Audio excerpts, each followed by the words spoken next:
Hello friends, easy cooking या YouTube चॅनलवर तुमचं सगळ्यांचं स्वागत आहे. तर आज आपण लहानापासून मोठ्यापर्यंत पौष्टिक असे कद्दूचे धपाटे बनवू. त्यासाठी लागणारे साहित्य तर तुम्ही पाहिलंच आहे. चला तर मग चॉप करून घेऊयात. सर्वप्रथम कद्दू हा किस करून घ्यायचा, काकडी आणि गाजर किस करून घ्यायचं. कद्दू हा किस करून झालेला आहे. नंतर काकडी आणि त्यानंतर गाजर किस करून घेऊयात.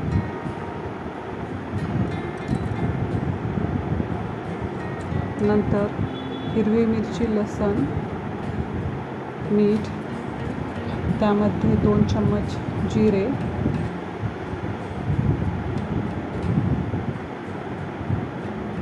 टाकून पेस्ट करून घेऊयात. पेस्ट झालेली आहे. पेस्ट नंतर कद्दू किसवर टाकून घेऊयात. नंतर त्यामध्ये अर्धा चम्मच लाल मिरची, 1 चम्मच ओवाने पोट बिघडणार नाही, त्यामुळे ओवा टाकून घेऊयात. अर्धी चम्मच हळद, 1.5 मोठी वाटी गव्हाचं पीठ, 1 वाटी ज्वारीचं आणि अर्धा वाटी बेसन पीठ घेऊया. हे सगळे इन्ग्रेडियंट त्यामध्ये टाकून घेऊयात. नंतर छानसं पीठ चुरून घेऊयात.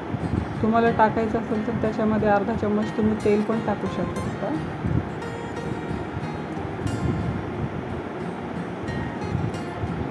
त्यातलंच उरलेलं पीठ आहे तर मी परत टाकत आहे त्यामध्ये.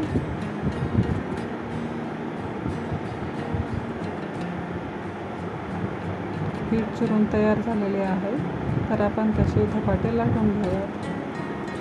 तुम्ही धपाटे कॉटनच्या रुमालवर किंवा प्लॅस्टिकच्या याच्यावर पण लाटू शकता. तेलाने हाताने छानसे धपाटे लाटून घ्यायचे, जेणेकरून कच्चे राहणार नाही. त्याच्या कटा पातळ हे करायचे, हाताने दाबून घ्यायचे, जेणेकरून कच्चा राहणार नाही. असेच करून आपण सगळे धपाटे हे करून घेऊयात.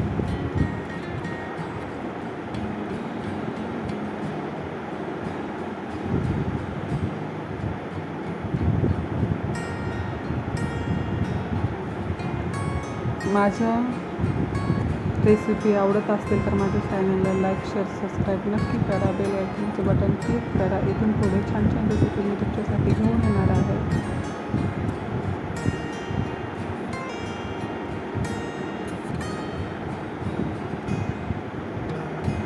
अशा पद्धतीने मंद आचेवर भाजून घ्यायचं, जेणेकरून मधात आत कच्चं राहणार नाही व धपाटे आपले छान होते. बघा, पहा कसं सुरेख पिवळा असा कलर आलेला आहे. अशा पद्धतीने बटाटे सर्व करून घेऊया. शेंगदाण्याची चटणी मी आधीच करून ठेवलं होतं. दही ही मी घरीच केलेली आहे. त्याची रेसिपी तुम्हाला हवी असेल तर मला कमेंट करून नक्कीच सांगा किती दाटसर दही आलेलं आहे. मिरचीचा ठेचा पण मी आधीच करून ठेवलेला आहे. त्याची पण रेसिपी मी तुमच्यासोबत पुढे शेअर करणार आहे. स्वस्त राहा, मस्त राहा. व्हिडिओ पाहिल्याबद्दल थँक्यू. भेटूया पुन्हा एक